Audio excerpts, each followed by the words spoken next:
Thanks very much. Okay, going back to early 1985, and I was looking for something interesting to do.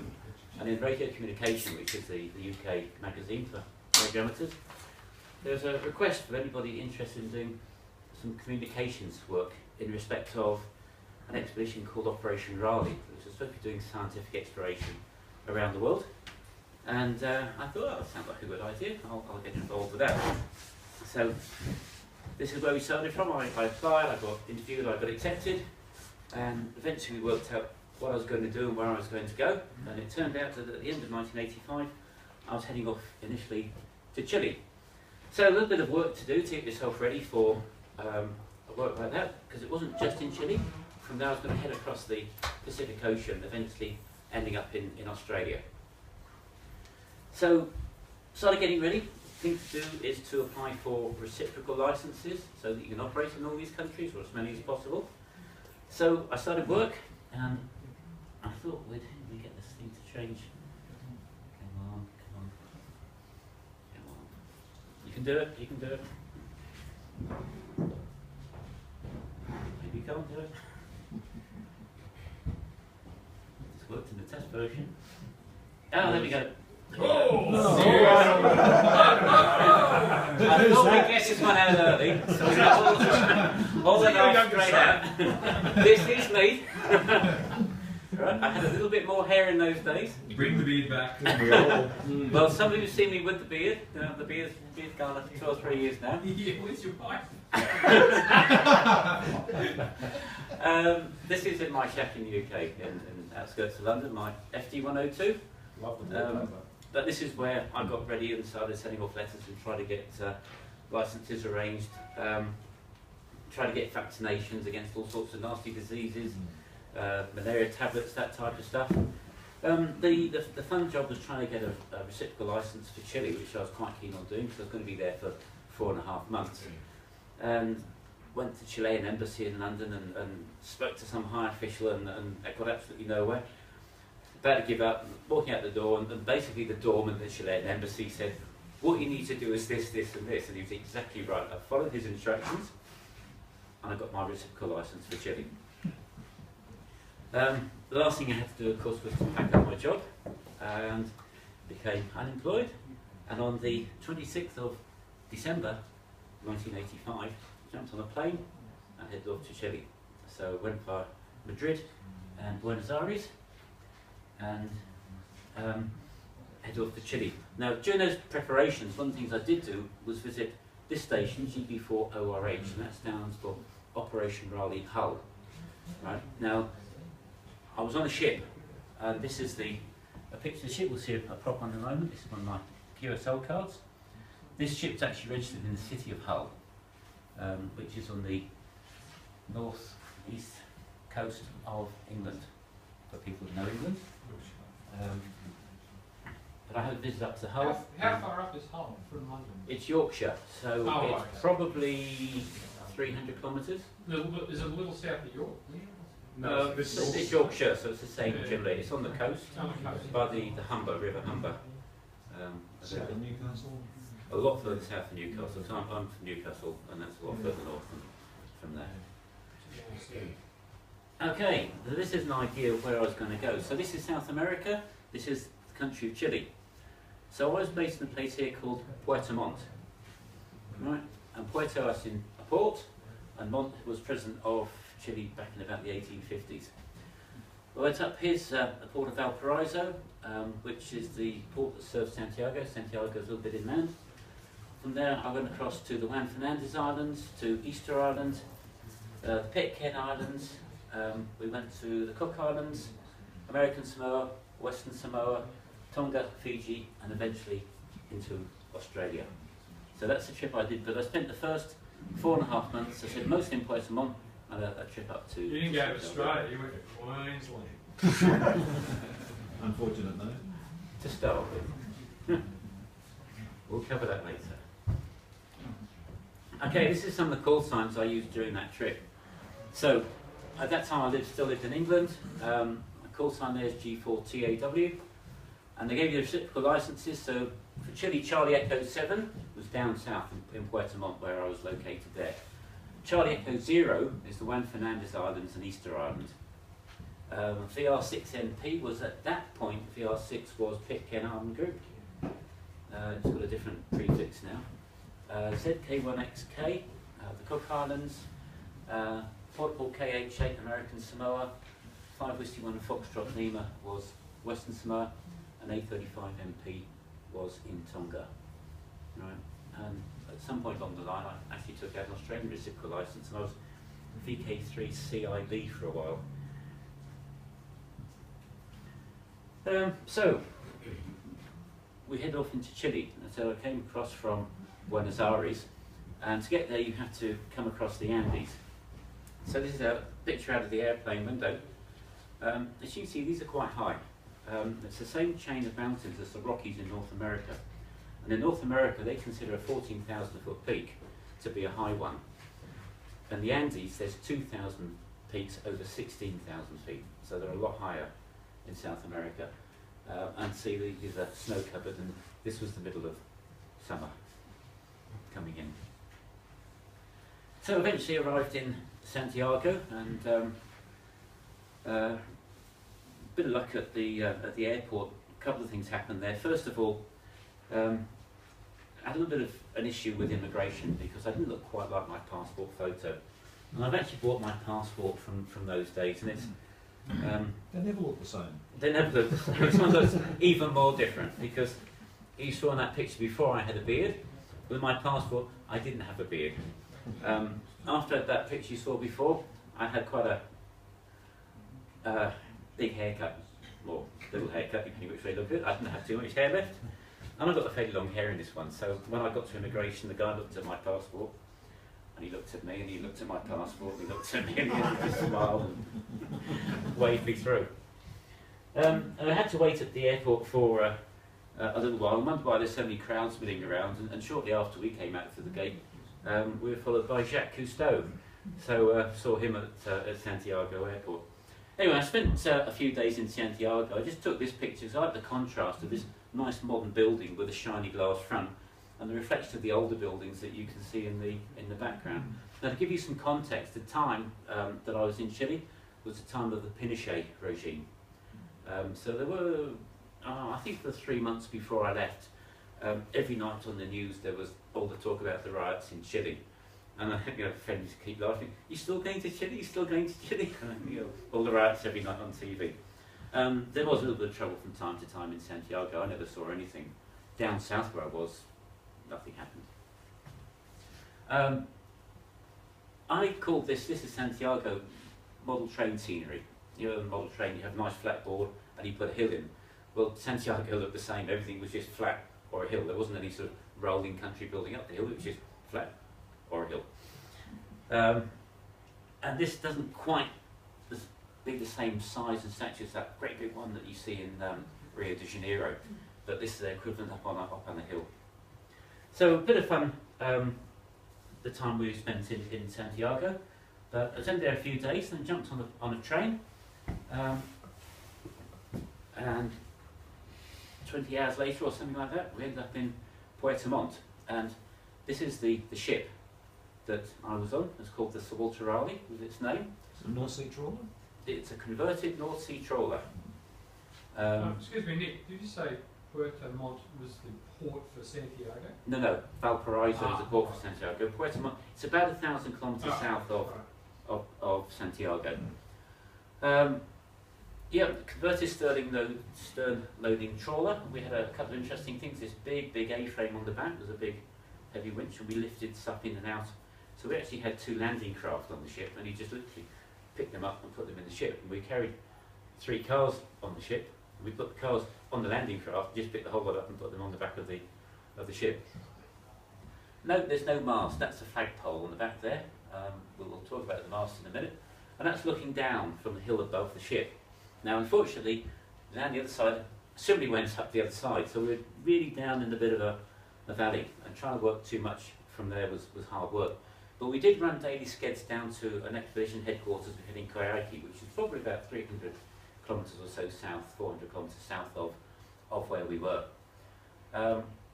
And I had my big shotgun. I was trying to work out directions and looking at the compass on the ship and where the sun was, and just nothing was working out. And about 2 days later, it tweaked. I was now in the southern hemisphere, and the sun comes up and goes through the north and not through the south, which I was used to. This was my first trip to the southern hemisphere at that point. So, but the brain did work it out in the end. It took a couple of days, but I got there. Looking up from there, in the distance here, you can see this is Mount Osorno. That's a big volcano, permanent ice cap on the top of it. And you can see other hills in the distance there. They are volcanoes.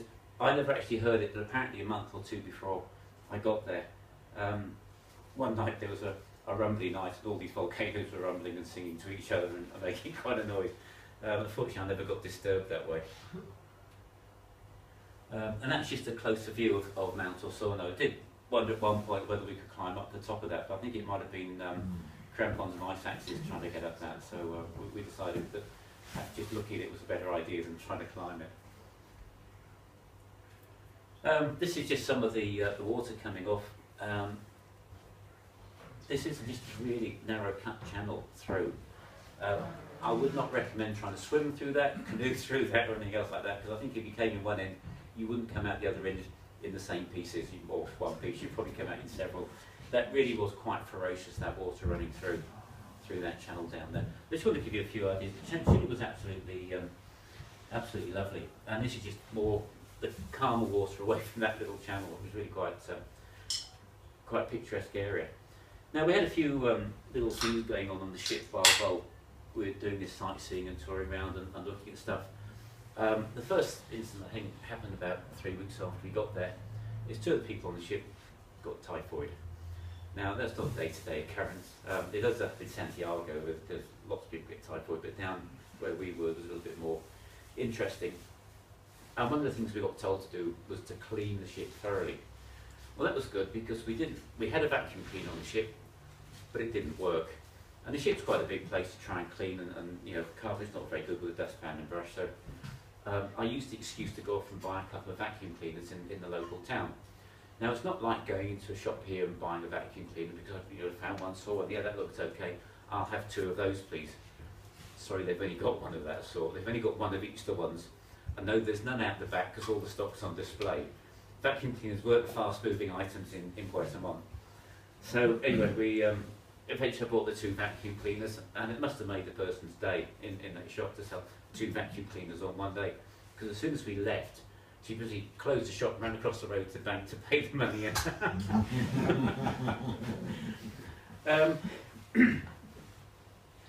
Okay, going forward with that, we got over the crisis, and next thing we had to do, we had some Operation Manly-Warringah, what we call adventurers, and there were young people aged between about 17 and 24 who came down to have a bit of experience, a bit of adventure away from home, a long way away from home. Different nationalities brought together. And we're having to do a little bit of a reconnaissance for a trip that we're trying to get them to do through something called the Alerce National Park. And the idea was to take them through, up over a mountain or hill and down the other side. So on the way in there we got a little bit stuck. Unfortunately we had a couple of locals there helped dig us out. So we got them to stand in front of the vehicle and to take a picture. Now, some of you know I drive a Land Rover. I'd never driven a Land Rover till we got to this one. And for the first month I drove it, I hated it. And after that you couldn't get me out of it. That is why I still drive a Land Rover now. This is all the fault of this vehicle. So we had lots of fun there. Going through the Alerce forest, we'd walk through and be walking through and think, oh, it's all very nice and picturesque. You look down and there'd be leeches on your hands and things like that. So get rid of those and carried on. So we spent a day and a half getting up to the top of this hill. But we're almost at the destination. The only problem was the top of this hill, there's like a sheer drop down the other side. So we looked at this and thought, that's not going to work.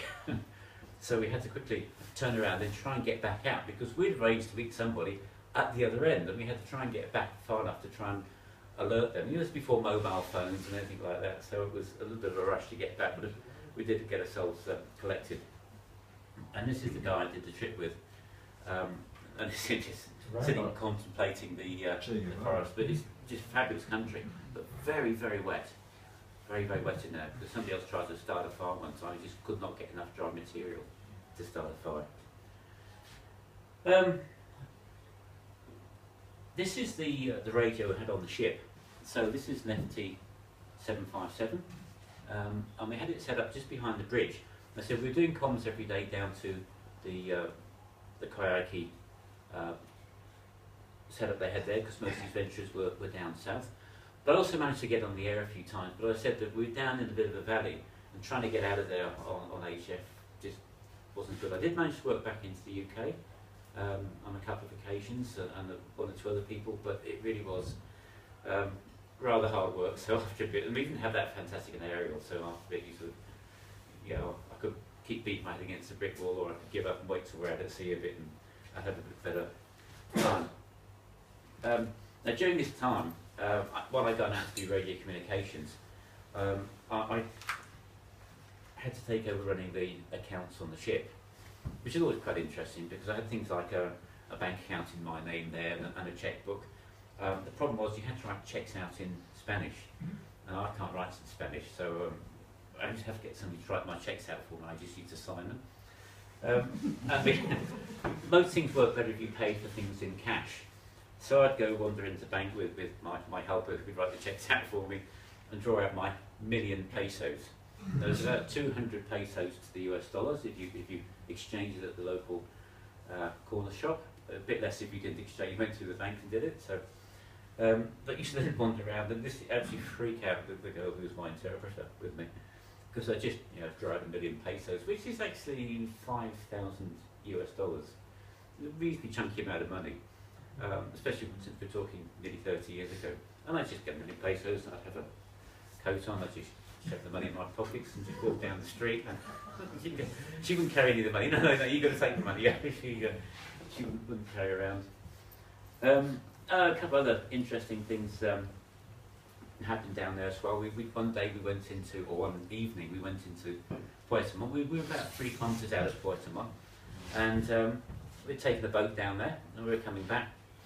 And we're about halfway back, and then sputter, sputter, stop. Oh, right, that's interesting. So I'm sitting in this boat in pitch darkness, and there's me and one other guy, and we got an outboard motor that doesn't work, and the boat starts, and of course we got life jackets, and of course we got oars, and of course we got everything else that we should have. Of course we got absolutely nothing. So we're sitting there, what do we do now? So fortunately a slightly larger boat came along after a while and offered to tow us back to the ship. That was great. So we got back to the ship. The problem was that we then had to get back onto the ship.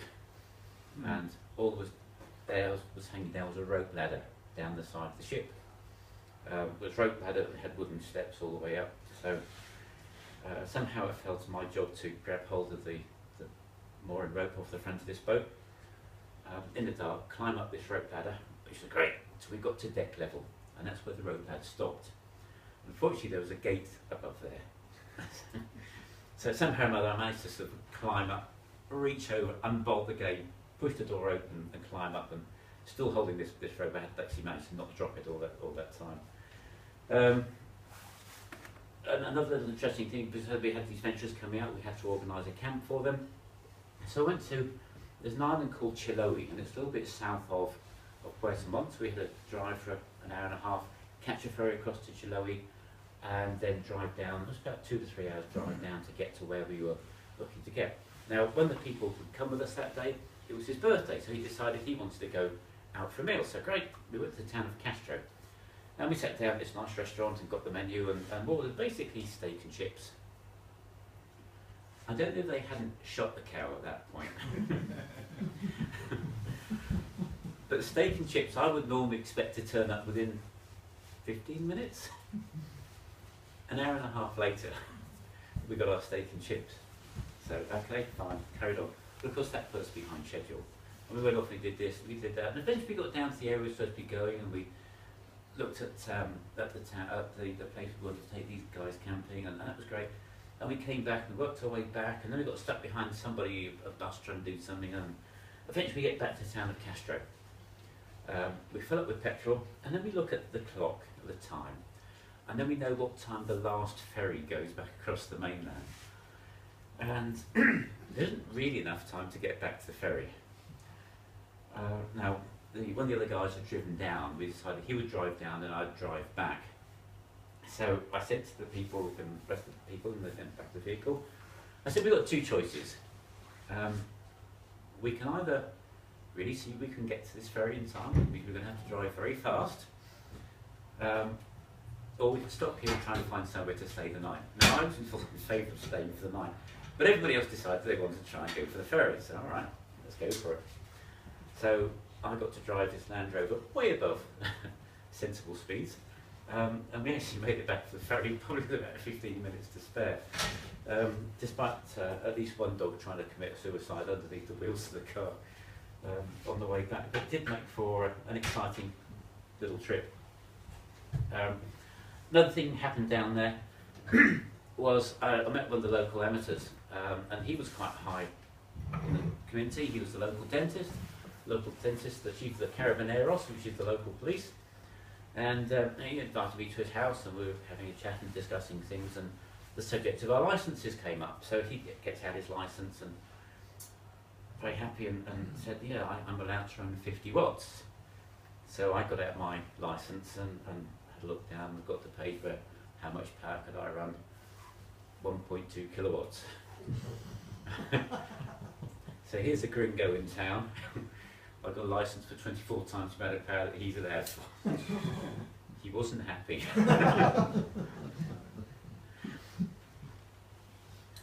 Anyway, come on, so let's see if you can make this. Can I ask what sort of power you had on the ship? Did you have Oh, to generate. We had a big main engine, constant speed diesel engine, and there were two shaft generators of that, each of which would generate well, at least half a megawatt. Of RF power? No. if you wish. AC power. Another go at pressing this. So there's no standby engine, no. And we had two separate generators. One IPS, was okay. 360 kilowatts and one was 180 kilowatts from memory. Diesel alternators, that sort of thing. All diesel, yeah. Yeah. Yeah, I at one point had to get deployed down south to Tamakoyaki, where we'd had a separate base set up, and I'd taken down an FT757, which I had to install down there, which was my excuse for going down there. So yeah, got it down, great, we'll set this up, it's going to take a couple of minutes, so wired in, plugged it in, connected it all up, turned on the power and the lights flashed and it went off. Oh, where's the nearest JC dealer? Right, so check a couple of things, do this, that and the other, press the power button, lights flash on and flash off.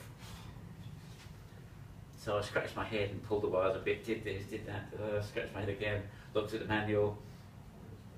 About an hour later, I spotted the problem. The transmit button was pressed in. And it wouldn't start in transmit mode, which probably makes a bit of sense. So I switched the transmit button off, turned it back on, everything worked perfectly. But it was an error for mild panic. This house here is where we were set up, and then you see there's a bit of a wire running down there to where the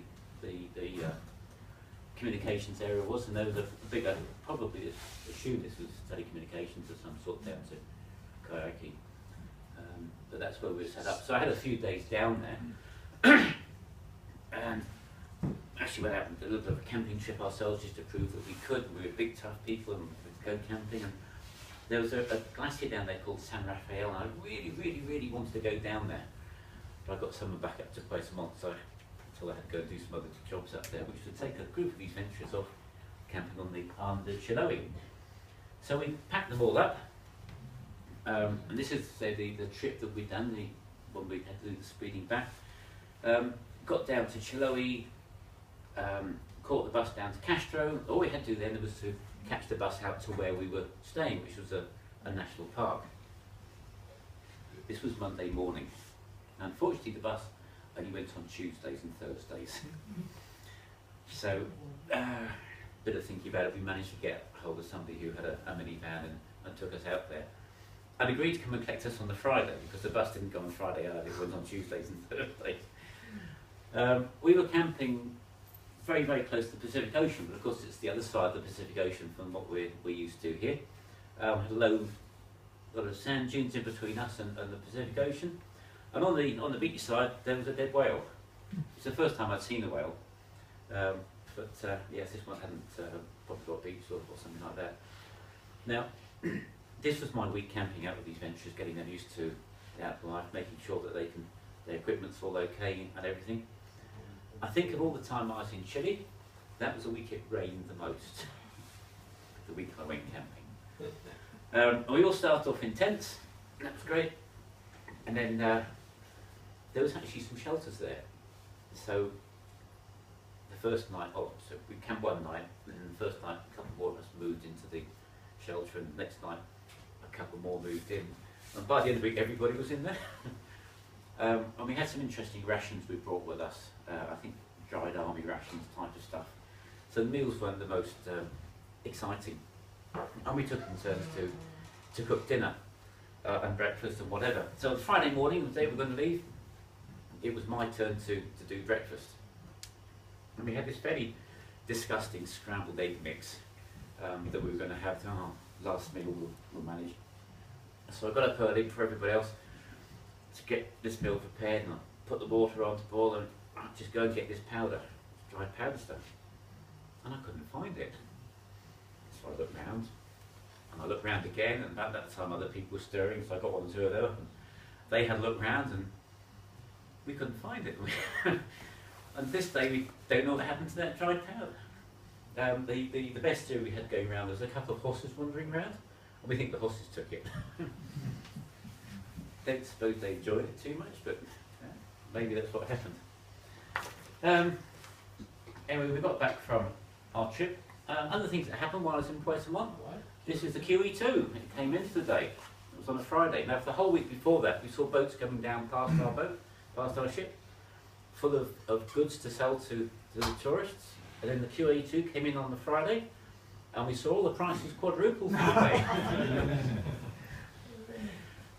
You know what? And people bought them. Bought all sorts of bits and pieces. But it's quite an interesting sight. We actually went right the way around the ship in a small landing craft, and that is I think it's about a 70,000 ton ship. And when you're in a small 18-ton landing craft, it doesn't have sort of like a big ship when you're right beside it. Another thing, the Chilean Navy came to pay us a visit. So this is me, busy trying to explain something interesting to them, like satellite passes or something like that. And you see I'm wearing a special jumper that says Operation Raleigh. Well, I assume I've got the right one. That's the jumper. I haven't tried to put it on now, I'm not sure it'll still fit me. But these actually get them in the shop just across from where we had the ship. So I got this one made up, and I had my call sign put on one sleeve, my name put on the other in case I forgot what it was, and GB0SWR Maritime Mobile across the front. But that is the same jumper.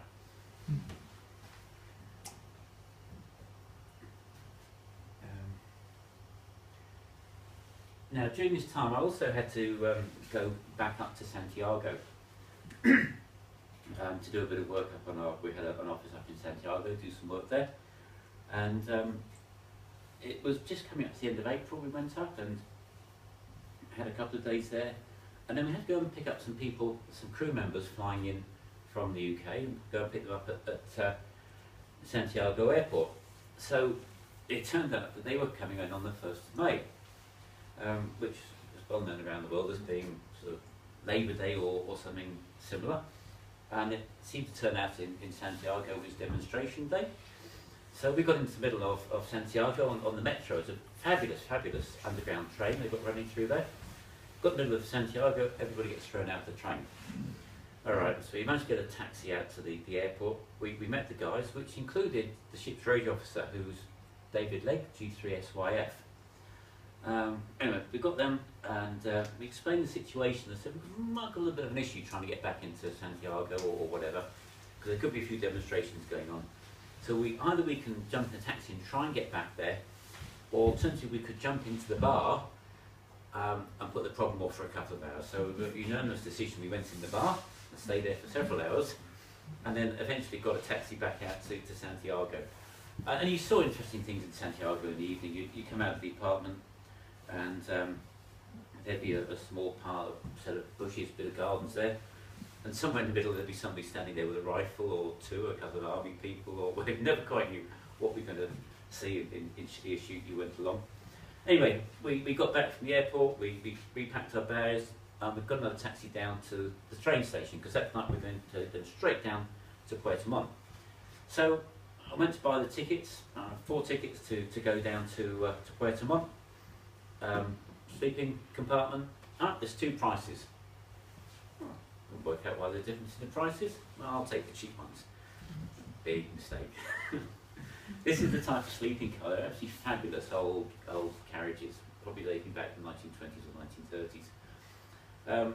Everything was fine until we got into the bunks. Now, what I found out was that the lower bunks were more expensive and the upper bunks were cheaper. Right?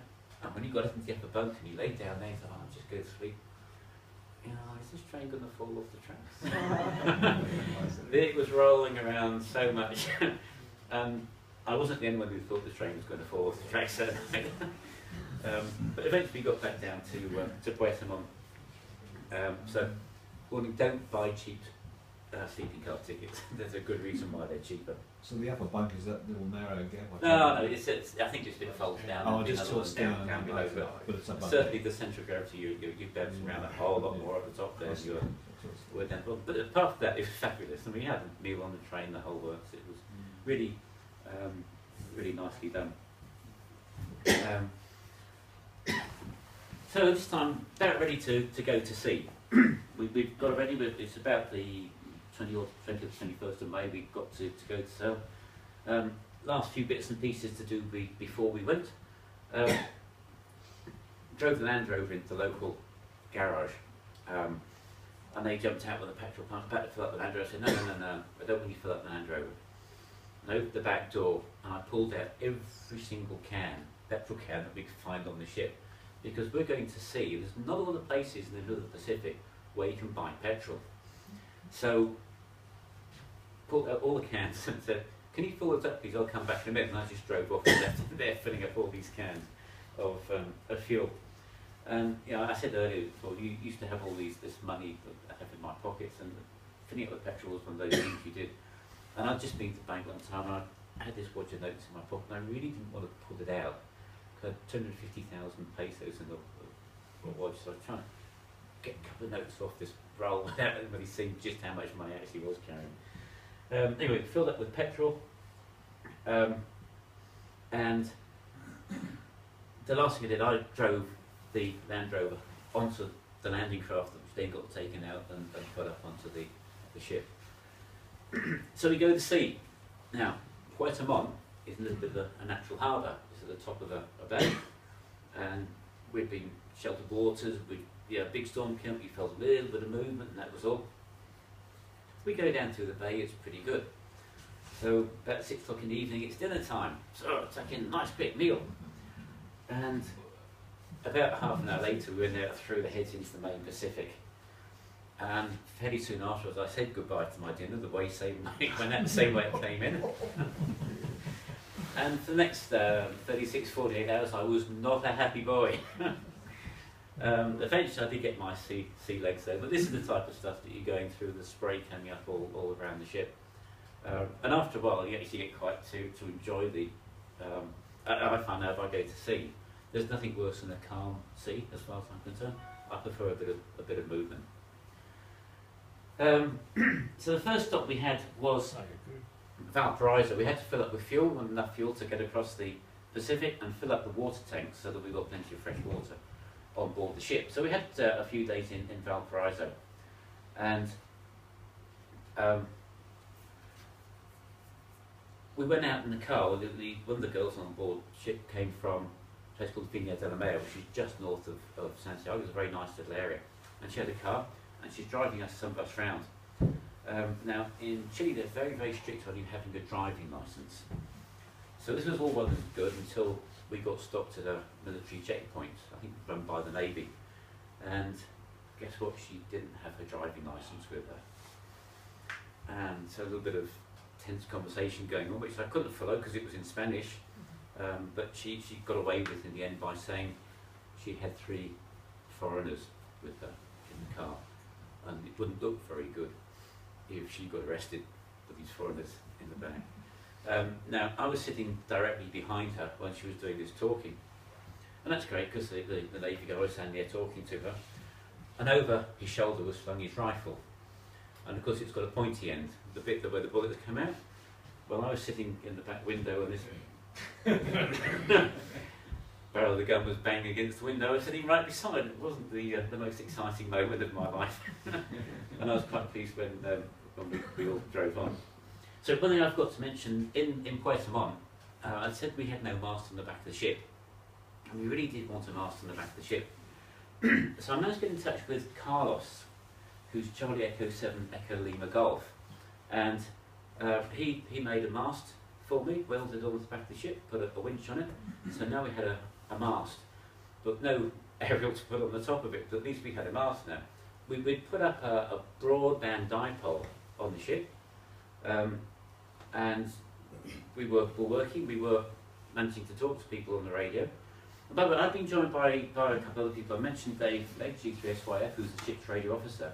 Also on the ship was Alistair, G4RUL, and John, G4AAL. So we actually had 4 amateurs on board out of a crew of about 60 people, so we were fairly well represented. So anyway, we got on to sea, we've been to Valparaiso, we're filled up with fuel, we're filled up with water, we're all ready to go. So the first stop is the Juan Fernandez Islands. Now I'll try and explain the naming to you because it's a little bit confusing. What you're looking at here is Robinson Crusoe Island. Now on Robinson Crusoe Island, there was a guy called Alexander Selkirk, and he was put ashore there because he'd had some disagreement with the captain or whatever. And he ended up spending 4 years on this island because there's nobody else on the island, and he's there by himself. And it's 4 years later before another ship came along, and he was able to get back off the island.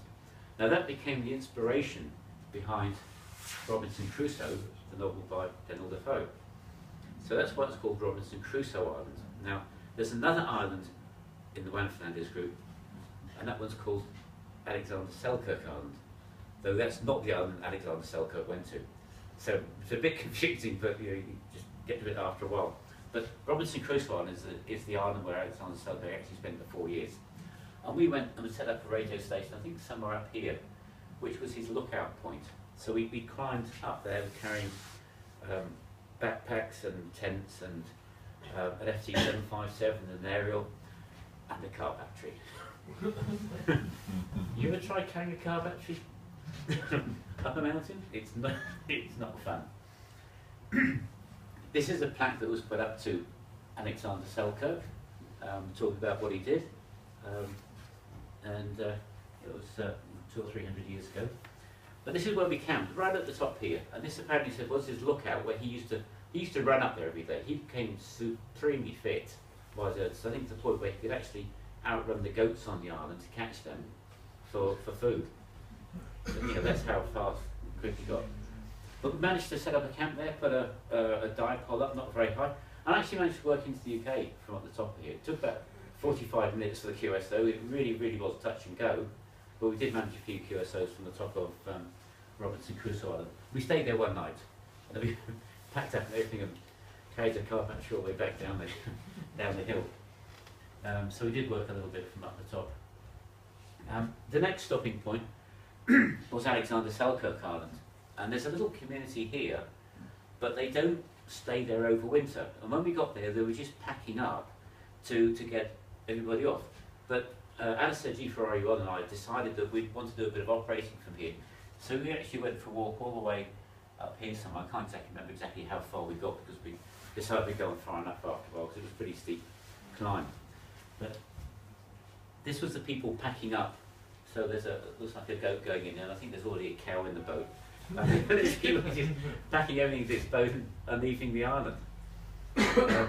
So we walked up, and that's Alistair, that's G4RUL. And we've got this backpack. It's an army type backpack. You could tune it in 1 kilohertz steps. No RIT, so you had to have everybody else would come onto your frequency, okay. About an 8-foot whip we had up on the side there. We bought a couple of batteries and maybe a hand generator to crank them up a bit, and we spent an hour or so working to a few stations from up on the top of Alexander Selkirk Island. So that's Alistair having gone on the radio, and that's me. And it gives you an indication, there's the ship down below. We are a long way up, and that again was a hard climb, but much easier with a backpack that you can put on your back rather than trying to carry a car battery up there. Right, next stop for us there was Easter Island. So this is a little poster I saw trying to explain how you got an Easter Island statue up in place. There's 3 names for Easter Island. We call it Easter Island.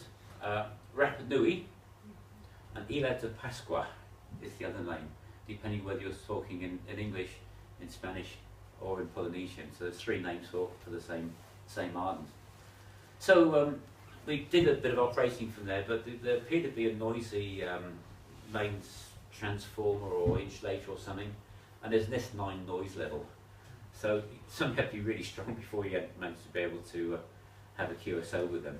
But a few QSOs did go in logbook, but I was interested also in having a look around the island and seeing what we could see.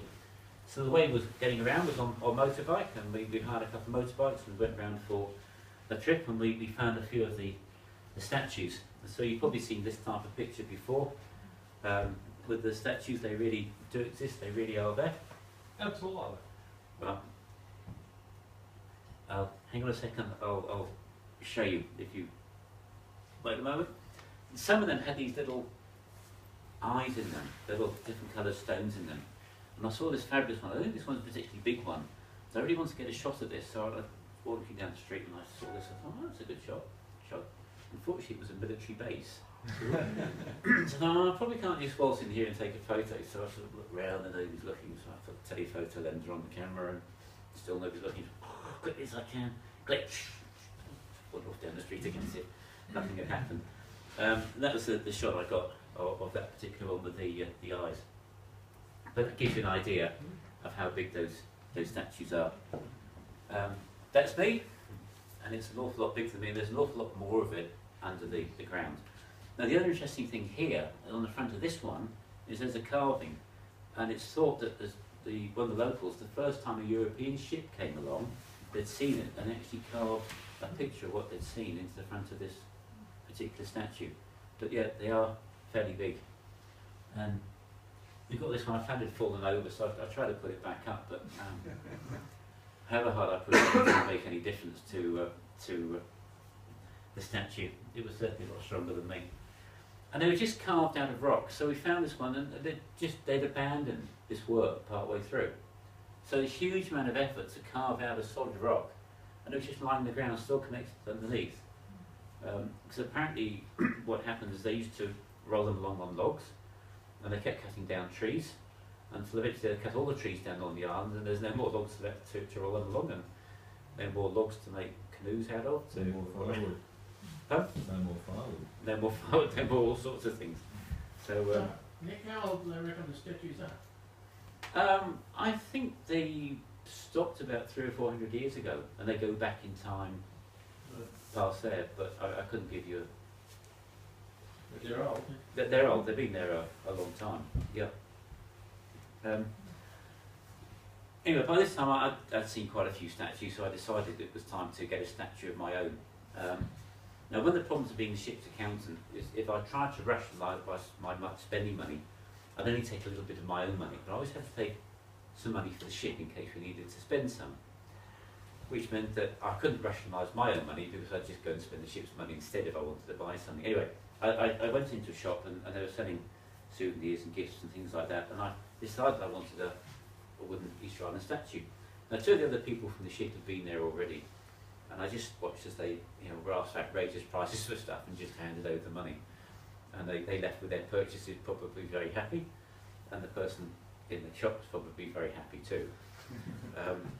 So anyway, I let them do their purchases, and I came and I said, oh, I'd like a statue, please. All right. So she thought I was just going to do the same.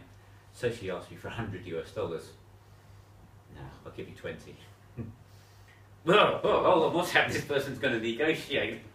So eventually we went up and down and settled on the sum of $40 for my Easter Island statue. So this is one with a hat on, beautifully carved, and the two negotiated before me, or not negotiated before me, just paid their money and were given that. I negotiated the price right down, and at the end of the day she just smiled, reached in, picked up this bead necklace and put it over my neck and said, "Yeah, that's great, thank you." Because I'd done the negotiation. So if you pay top back, you don't get a present. If you negotiate the price down, then you do get a present. Give respect. That was right. The other thing of interest on Easter Island, they were doing a bit of work extending the runway on the airport because it became the emergency landing place for the space shuttle. There's nowhere, anywhere around where you can put a space shuttle down. Now, they knew they could get the space shuttle down. It was going to be long enough for that. They didn't know how they were going to get the space shuttle back off again if it came down. But they thought, well, that's another problem. We'll worry about that one when it happens. Right, as we're at sea, this is the inside the shack that we'd set up. And you notice everything is bolted down, tied down, whatever. When you're rocking around at sea, if you don't do that, everything's going to end up on the floor. So this is the setup that we had. Cables running up a couple of decks, trying to get us some signals out. And we were reasonably successful. We said we used this broadband dipole. It was getting us out, getting a few contacts, but not really quite what we wanted. So we headed off from Easter Island. A couple of little issues leaving there because some people didn't have the right stamps or something in their passports, because that was the last bit of Chile. Easter Island is Chilean outpost. But eventually we managed to sort it all out. And somebody we had spoken to was this yacht. And on board was LA8 Hotel Yankee. And he was the three guys heading around the world on this yacht. So we actually diverted to go right past them. And they were en route at that point to Pitcairn Island, which we were due to go to. Because somebody developed hepatitis on the ship, we didn't go straight to Pitcairn Island. We had to divert, because we were going to take some of the Pitcairn Islanders to Henderson Island. There's 4 islands within the Pitcairn Island group. Pitcairn, Henderson, one called Ducie, another one called Oino, I think is the right spelling of it. But because of this problem, guy with hepatitis, we couldn't go straight to Pitcairn. By the way, at this point I was getting a little bit nervous because the guy who had hepatitis was the same guy I'd been going around Easter Island with the step on the motorbike. And of course we've been showing the same water bottle and things like that. Oh no, here we go. Fortunately I've avoided the hepatitis. But anyway, LA Hotel Yankee, we passed in the middle of nowhere in the Pacific Ocean. We went straight to Henderson Island. Now, Henderson Island is actually bigger than Pitcairn, and it's just the top of the volcano, so there's not much of this volcano above the surface. So the top of the island probably is no more than about 20-25 metres in height above sea level. And there's a little bit of a reef, and then it just drops off. So we can see not too far off the island at this point. I don't think we could detect the seabed on the echo sounder, and that went down 1 kilometre. Really was just absolutely dropped off the top of the volcano. So anyway, we got onto Henderson Island, and this is where we really managed to do our best bit of the expedition work. And it sort of became part of the Operation Raleigh that we were going to do this trip here. We don't think anybody had previously put Henderson Island on the radio, so we were the first group to actually get there. So that's Alistair, G4RUL, John, G4AAL, and myself, sitting on the sand on the beach, ready to do our operation. So we had VR6 call signs for there, and there's something else we were trying to do from the island, because we thought, oh, what we'll do, let's do something a bit special, not just HF. Let's see if we can work through a satellite. So we've got all the satellite gear in place. We've got 2 metre transverter, 77 transverter, 100 watts out on 77s, cross diargies for 2 metres and 77s, all ready to go. What we didn't know was the satellite had broken down. This was frustrating. This just gives you an idea of what the shackles looked like within the tent. We had 2 tents, so we had 3 of us and the radio gear in 2 tents, 2 two-man tents. So we set up like this and did the operating. And this is what we've got set up. So we've got a mast, and we've got a dipole running from the top. Now the dipole could be used on 15 metres, 20 metres and 40 metres. And we did that by just had one break point. We just used a 40 metre dipole, which of course then gives you 3/4 wavelength either side on 15 metres. So it gave us a 3-band dipole. We could run it down, change the band and get the aerial back up again in a few minutes. And here's our satellite setup. The frustrating thing is I spent I don't know how long running off satellite predictions of where the satellite was going to be. We could hear the satellite. So I'm sure we could have worked it had we been there. And that would have been I think it was Oscar 10 was the one we were trying to use, but it broke down like a month before we got there. Yes, we got everything on the islands and really set all this stuff up, got all the aerials made, and then actually found that we forgot to bring a bit of tube for the cross piece, so quick radio back to G3SYF on the ship, and he found us a bit of tube and got that across to us. But that was the setup, and we're literally on the beach, and we're probably about 10 or 15 metres from the water's edge. And John particularly worked CW most of the time, and he was very, very successful on CW. I managed to work back into Europe a couple of times on 40 metres. The first night it got to a certain time in the evening, and 40 metres just used to open up to Europe. And that's a pretty good haul from him, the Pitcairn Island area, Henderson Island. So anyhow, the first night I'd worked a few stations, and so the second night I got there all set up, and just as I expected, the band open. I had the second QSO, just finished the second QSO on 40 metres, and there was a cough and a splutter, and the generator died. Now, we knew what the problem was. It happened a couple of times before, but it just happened a really bad time. So it's pitch dark. I go out there with the torch, and I'm taking the generator to bits, and fix the generator, get it all back together again, start the generator again, go back in 40 metres. It's just closed. So a little bit of frustration there. Yeah. The other thing we had to do was get boats on and off the island, and also try and avoid the wildlife. So it's an uninhabited island. Nobody lives on Henderson Island. It's actually, I think, a world wildlife reserve. You can't build or whatever there. So the birds or whatever just camping or nesting on the edge. Master booby. I'm not very good on birds. This was my favourite. This was a hermit crab. So they go around and they change their shells, whatever. They get one shell to another. And we had some metal mugs. And one morning I came out and saw one of these hermit crabs just dyeing up my metal mugs. Oh, I think that'll fit. I wonder if I can get in that. But anyway, we persuaded them otherwise. The other thing we used to see running around on the beach in the evening was lots and lots of rats. But they didn't seem to be particularly nasty ones, so they weren't much of an issue. But said the hermit crabs, I think, were my favourite. And this was a couple of other residents of the island, long since deceased. And that was a little cave not very far from where we were camping.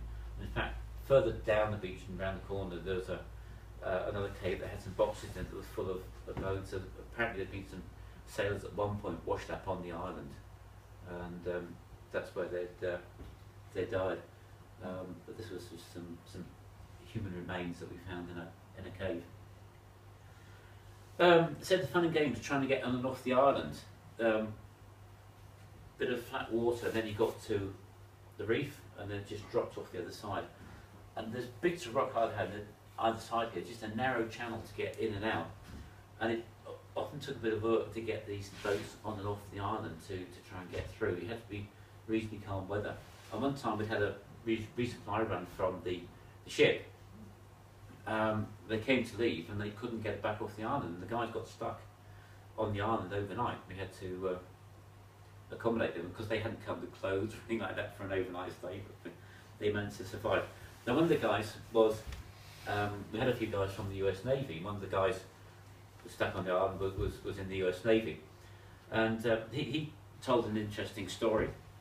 He'd been on a US Navy ship, and he'd been sitting on what they term the heads on the ship, or perhaps doing a number 2 would be another way of putting it. Anyway, he'd finished what he'd doing and just getting up and just stepping forward, just pulling up his pants, and there was a collision between 2 Navy ships, and just the bow of the ship came right in where he'd been sitting 10 seconds earlier. Wow. So everybody has close encounters. That wasn't Melbourne by any chance? No, these were US Navy ships. So yeah, a little bit of fun and games trying to get on and off the island, but eventually we were there for about a week. So we did work a lot of stuff. I said John, I think, worked over 1,200 stations on CW, so it was quite good. Next stop was Pitcairn Island. Welcome to Pitcairn. Now, because of the hepatitis scare, we weren't allowed to stay on the island, so we had to go on and off the island every night. And that in itself was quite an interesting manoeuvre, because we had to go in and out on the Pitcairn Islanders longboat. Now, out where the ship was anchored, there's a bit of a swell running, probably about a 3-metre swell. Now, you've got a 2,000-ton ship, 3-metre swell, it goes up and down a little bit. You've got a small aluminium longboat from Pitcairn Islanders, and it goes up and down a lot. Now, you've got to get from that longboat onto the ship. Right? Again, we've got the rope ladder hanging down the side, and the guy driving the boat's got to try and manoeuvre in close to the ship. So the idea is to try and do it on the top of the crest of a wave, and make a leap and try and jump on this ladder and scramble up as quickly as you could. So it was a bit exciting getting on and off the island. What we did take to Pitcairn, we resupplied them with about 15 tonnes of diesel fuel. They have generators out there for electricity, so they were really quite grateful. And we were also able to supply them with some petrol. So we had an interesting experience on the last night we were there. Because I was the ship's accountant, I had to collect the money. We sold them 17 barrels, 208 litre barrels of petrol, which they were really grateful for, because they had motorbikes, all those small 3-wheeler, 4-wheeler trucks were getting, cars were getting around the island. But I had to collect the money from them in New Zealand dollars, and we were trying to get an answer back as what's the price of petrol at the moment, because we were going to go head on and pick up some more petrol down the track. So everybody else went back to ship, leaving me on the island. And this is the last night. And anyway, I was staying with Carrie and Brian Young. Brian Young was the island magistrate, and Carrie was VR6KY. And anyway, eventually we sorted out the price. I collected the cash in New Zealand dollars, assigned a receipt for it, and then I had to get taken back out to the ship. Now we're up at Brian and Carrie's house, and Brian said, "I'll jump on the back of the motorbike we had there, and I'll take you down, and we'll go out to the ship." So we're going down this very steep, rugged path, and there's all sorts of loose stones, and it's been exciting. So I asked Brian a question, and sort of just got a bit of a mumbled answer. I didn't really understand what he said, but anyway, I worked out what the problem was when we got down to the bottom. It was pitch black, and the motorbike didn't have any lights. So the lights he was using was a torch which he had clamped in his teeth. And hence the reason he couldn't give me much of an answer until I asked him a question. Anyway, Pitcairn is famous, of course, from where the mutineers from the Bounty, HMS Bounty, ended up. So there's the anchor from the Bounty. So I've touched it. I've been there. That's real life. And that actually, it's in the church. That's the Bible that came from the Bounty ship. It's on the glass case, so it's a bit of a flash from the flash, but that is the actual Bounty Bible. Now, what happened on Pitcairn after the Pitcairn Islanders got there, or the mutineers got there, was a bit of a disaster. There's 12 mutineers there. They'd all taken a wife from, I think it was Tahiti, and they'd also brought 4 Tahitian men and their wives. So there's a settlement of, I think, 32 that worked out to be. And that was all well and good until about 4 weeks after they got there. This is an area called Down Rope on Pitcairn, and one of the wives of the mutineers was up here collecting eggs from seagulls or seabirds, slipped, fell, and was killed. Now we've got an imbalance, so there's a bit of a problem here. So lasted a few weeks, and then that particular meeting demanded the wife of one of the Tahitian guys. Well, of course, trouble started.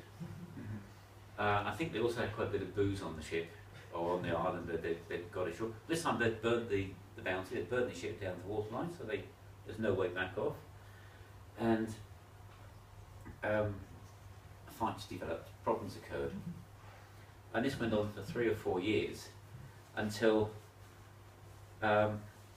what happened is one day one of the mutineers woke up and he found he was the last man alive on the island. Right? A guy by the name of John Adams. And hence the main town on Pitcairn is called Adamstown, because he then pulled the whole group together, because he was effectively the man. There was lots of women, lots of children by that point, and he then managed to get the whole place up and running almost single-handedly, and to the point where he is the only mutineer who's got a grave on the island. So that's the grave of John Adams.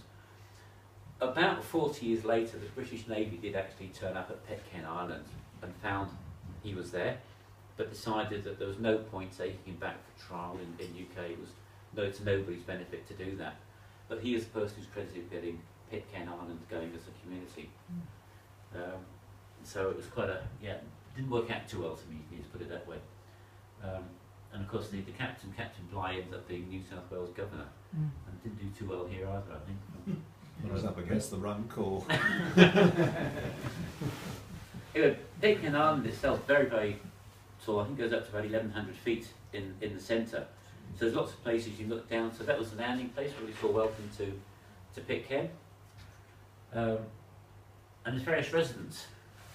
This is Tom and Betty Christian, VR6TC and VR6YL.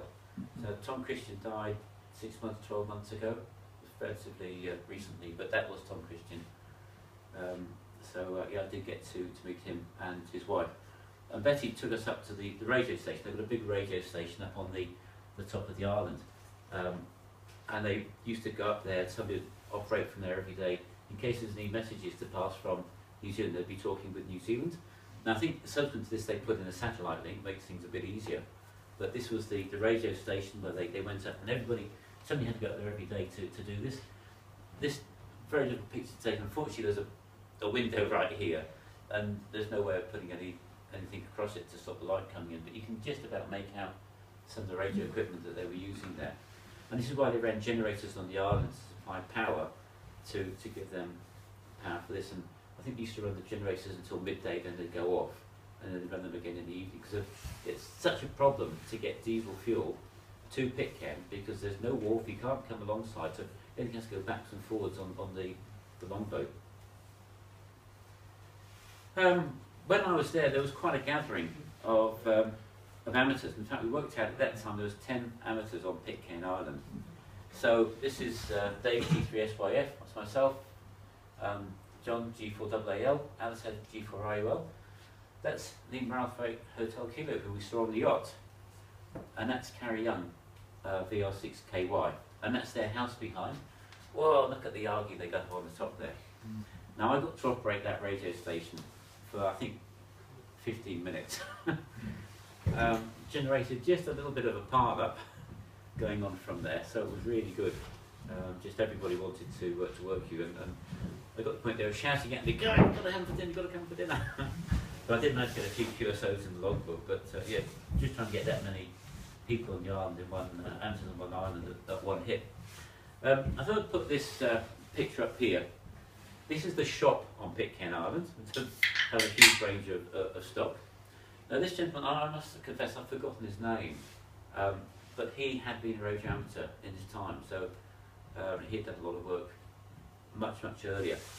And I must talk about this girl here. She was from our ship. Name was Mary Corbett, and you know that she's writing with her right hand. What you can't see is her left hand. Right? Mary was accident prone. Right? Various people had various accidents on the way across the Pacific. Right? Mary had lots of accidents on the way across the Pacific. Bruises. That was at least a bit. Various people had stitches at various times. Mary had more stitches than everybody else on the ship put together. And what you said you can't see is a hand. She had a hand, but no fingers, because she'd been putting some stuff in the mincing machine. And, Oh my, turn your phone. apparently she did it a few weeks later with the other hand. Anyway, fine. When I got back to England a few months later, John G4AAL said he'd been somewhere and bumped into Mary. And of course she was going around at that time on crutches because she'd done something else. One of those people who that happened to, but that's the way it goes. Okay, we left Pitcairn Island and we headed then off to the Cook Islands. Now we'd hoped to get the ship alongside in the Cook Islands because we could do with some more water on board the ship. Unfortunately, we couldn't get alongside in Rarotonga because the ship was 7 inches too long. It was really tight. It was a ridiculous amount that we just couldn't get alongside. We'd been able to create water on the ship. So I think we could create 5 tonnes a day, but we were using 8 tonnes a day, so we were gradually going backwards on our water usage, and we could only generate or create water when we were actually underway. But we're still okay for water. But yeah, anyway, in terms of Cook Islands, I didn't have a licence when I turned up here, and I had some ship's duties. I had to stay on the ship for a couple of days, so I sent Alistair, G4RU Alistair. I said, look, here's my UK licence. Just see if you can get me a licence as well. So he wanders down into the shop. So I'd like to just get a reciprocal licence, please, but here's my licence, pretending he's me. So he says, oh yeah, I'll just fill in this form. So I said, I'll just sit down and fill it in. So he looked at the form, so I don't know the answers to some of these questions. He said, oh, don't worry, I'll just go off and down the road a bit and I'll...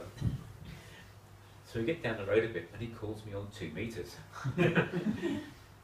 So I'm standing on the ship with a 2 metre handheld and he's on shore with a 2 metre handheld, and I'm answering all the questions to get myself a reciprocal licence.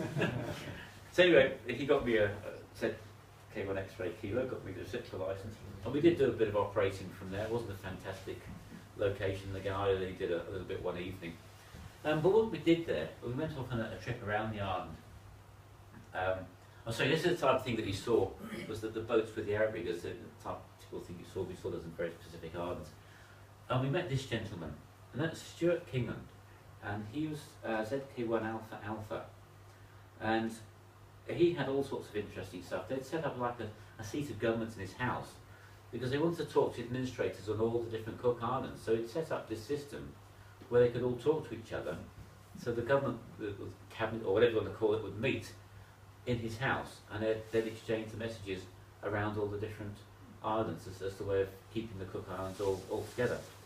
And he'd been a resident of the Cook Islands probably for 40 odd years by the time we met up with him. A lot of experimenting going on there. And this was the type of thing he was doing. He was doing some satellite works. So he built a nice antenna for receiving the satellites. And I like the reflector particularly here with bits and pieces of metal. But he was actually being contacted by NASA to try and receive stuff from some of their satellites going round. So that's as you said, polarized. That one's just linear polarization, but there's a rotator there, so you could change the polarization on it as the satellite moved around to try and get the best effect. So a fascinating guy to talk with. The next stop we made after that was the island of Attu, a little bit further north from Rarotonga. This is a little map of the island. Very, very welcoming people, and we got there and they put on this enormous spread. Absolutely, the table was just absolutely full of food, and we just ate and ate and ate. Well, I discovered later that they used to be cannibals, so I figure that this was their hospitality. They'd welcome some people, or give them a nice meal, build them all up, and then eat them. But no, it was a fantastic time on Atiu. We also visited a couple more islands. I got a really, really bad cold when we were there, so I decided to flip that on people on the other islands. So we off these other islands. We literally just powered the ship into the middle of between these two islands, turned off the engines and just let the ship drift. Just kept somebody check we're not about to run into any of the islands, and then about a day later we put the engine back on, steam back to where we'd been before, and turn the engine off and just let the ship drift. It was fabulous. But the other thing that turned up in Rarotonga that was really of interest to us was an HF Yagi. Somebody from the UK had sponsored us an HF Yagi. And here is the mast I got Carlos CE70LG to make for me in Puerto Montt. And now we've had to put a Yagi on the top of it. Whoa, this was going to be heaven. So that's John and Alice there putting the whole thing together. And at last, we got a decent aerial on the back of the ship, on the mast. Well, and then suddenly we could start working stuff on the ship. So much better. This is the dipole, I think, somewhere here. You just about see running along. But that Yagi worked 10, 15, 20 worked an awful lot better. Next up, American Samoa. And at last we could get the ship alongside. And we could fill up with water. We needed a bit more fuel at that point. But this was, I noticed in the harbour there. And these are tuna fishing boats. And this one's got a great big HF Yagi on the top. That one's got a satellite communications. And these are like what you call a crow's nest, but in a box, just so they can see, obviously, from a long distance out. Now, American Samoa, the main town where we went, is a place called Pango Pango. And it's, if you imagine a volcano, where one side has crumbled into the sea, so there's the sea runs into the middle of what was the volcano. Really, really good natural harbour. Really, really bad for trying to get radio signals out of, because you're stuck in the middle of a crater. So, operating here wasn't too good. John managed to work with a few people on CW, and somebody was desperate to work American Samoa on RTTY, so they made a SCED, and that's the one QSO I had from American Samoa, was an RTTY. It was computer controlled with a little box too. We didn't have a teleprinter to do the RTTY, so I did manage to work RTTY. But really the takeoff was just, 60 degrees up or something. That's not a good DX angle. That's the ship alongside. It's showing signs of being at sea for a bit. It's got very, very rusty, but you can just make out the HF Yagi on the back there. Interesting. I said one of the benefits of being the accountant is you're the one on the ship with the cash. I didn't always see eye to eye with the ship captain. No, we had a couple of run-ins from time to time. Particularly over the fact that I knew he had 12 bottles of bourbon in the store, and I'm really quite partial to bourbon. So I'd had a bit of discussion with him, and I thought he'd said that I could have one of the bottles of bourbon, and apparently he said I was going to think about it anyway. But by the time he discovered I'd had a bottle of his bourbon, it was too late because I had the bottle of bourbon, and there's no way I could give it back. Anyway, when we got to American Samoa, the captain wanted to go and ashore and spend the night ashore with a certain lady of his acquaintance. And of course, to do that, he needed some money. Now, normally you got summoned to the captain's cabin. On this occasion, the captain wanted some money. So he came running down with his checkbook in hand to me. Please, can I have some money? It was such a nice captain all of a sudden. The boot was on the other foot for a change. It was a bit of fun. I did a little bit of sightseeing on hired a car, drove round, and that's Dave G3SYF, who's at last got command of his own ship. He was desperate for me to take that photo. Okay, next stop Western Samoa. Unfortunately, I can't find a lot of my slides. I've moved house several times since I last really did this lecture, so I will endeavour to find some more. So I don't really have much in the way of slides on Western Samoa, other than the fact that we had to trek right into the middle of the island to take one of our scientific groups in there to do some research. They wanted to take some core samples from the middle of an extinct volcano that was full of water, so we had to cast in effectively a yacht and the core tool and everything else, and it was really hot, really steamy, really muddy.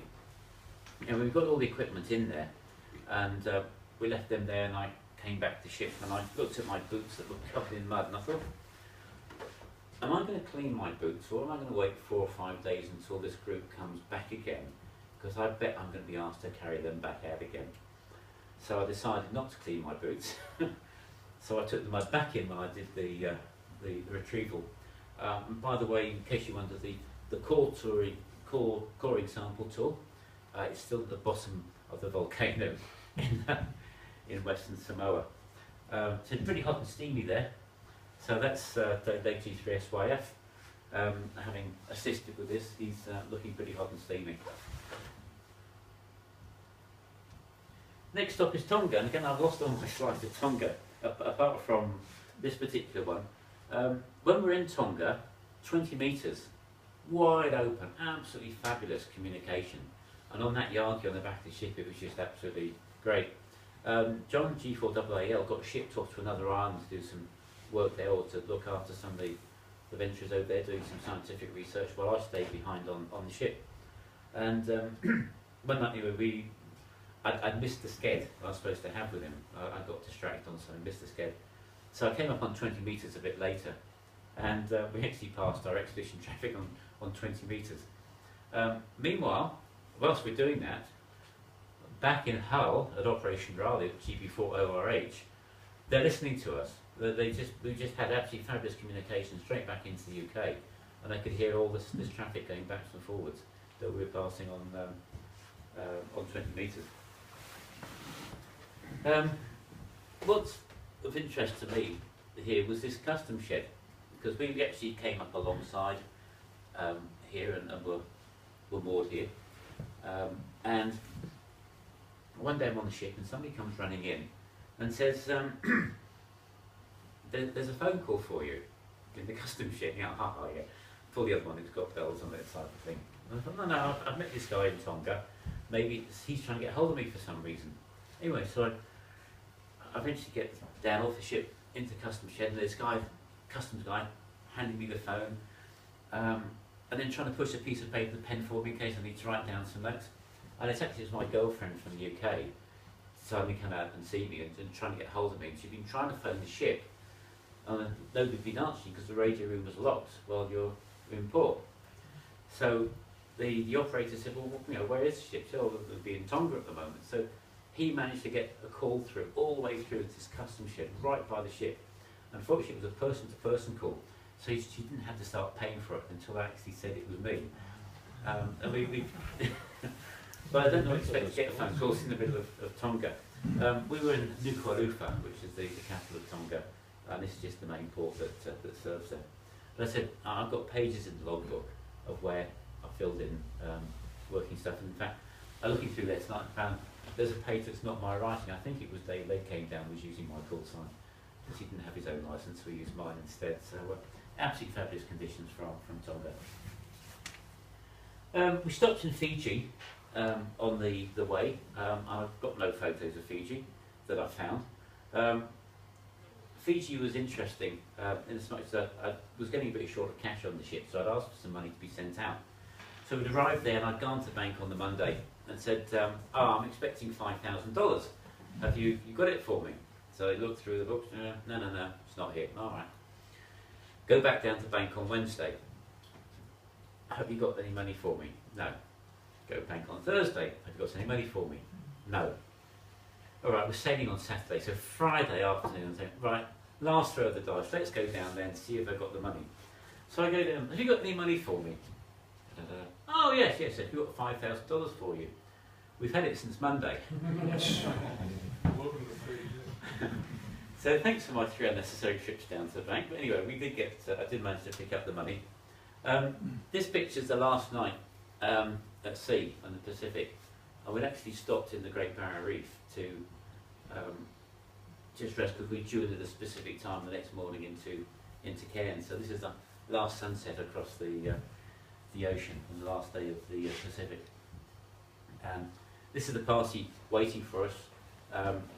There's Colonel John Blasher-Snell. He was the person who ran Operation Raleigh. He was the person in charge, and that's my girlfriend there, and various other people I knew from Operation Raleigh. And we're actually parked at the naval moored at the naval base. So there's a naval ship there up in Cairns. That was a ship called the Zebu, and that was also connected with Operation Raleigh that ran little expeditions. And what was quite amusing is one night, well, after we'd come in the ship, on the Zebu, because it's a sailing ship, the facilities were a little bit more primitive.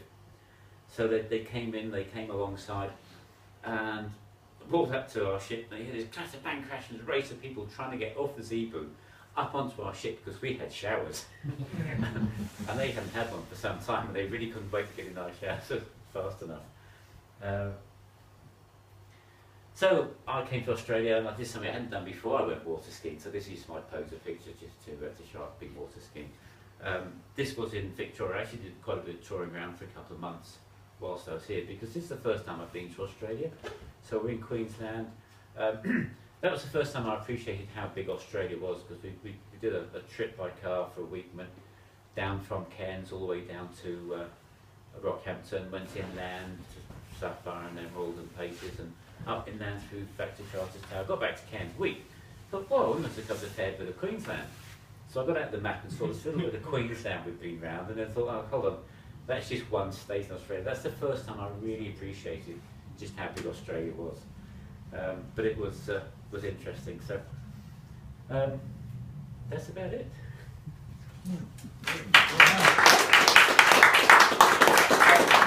If you're interested in what I have got here, a few of the mementos. I picked up some of the QSL cards. That's my logbook. This is some of the reciprocal licenses I got, if you're interested in having a look at those. I said we tried to operate the satellite out of Pitcairn Island. We had to get a special endorsement on the license to allow us to operate on the 77s. The other little thing I forgot to show you, Pitcairn Island. The Pitcairn Islanders used to go to Henderson Island to pick up Myro wood, and this is Myro wood. So this was made by Brian Young, who was the husband of Carrie Young, VR6KY. So he made things like this, and they're just beautiful stuff. I also got him to make me a replica of the Bounty, little ship, which he then posted to me, which turned up in England about 6 months later. It's actually down with my son down in Melbourne, but it's just a fabulous ship. And one other little thing that I forgot to mention, we talked about the Bounty. This is a piece of the original Bounty ship, right? So this is probably actually still belongs to the UK government, but it's just a bit of ballast. It's nothing terribly exciting, but that's a little bit of history for you, part of the original ship. Now I've got my passport still with the stamps in there.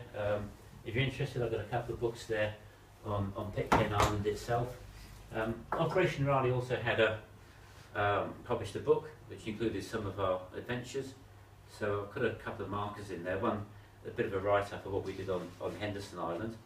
And there's also some photos of some of the people on the ship with, and Easter Island, and there's a picture of me playing around with the satellite antennas that we never actually used. So feel free to have a look at those bits and pieces if you're interested. What was the purpose of the trip, and what were you employed? Yeah. You were employed to do something? No, I was a volunteer. Right. But we were actually doing scientific research. So people were doing rock samples, people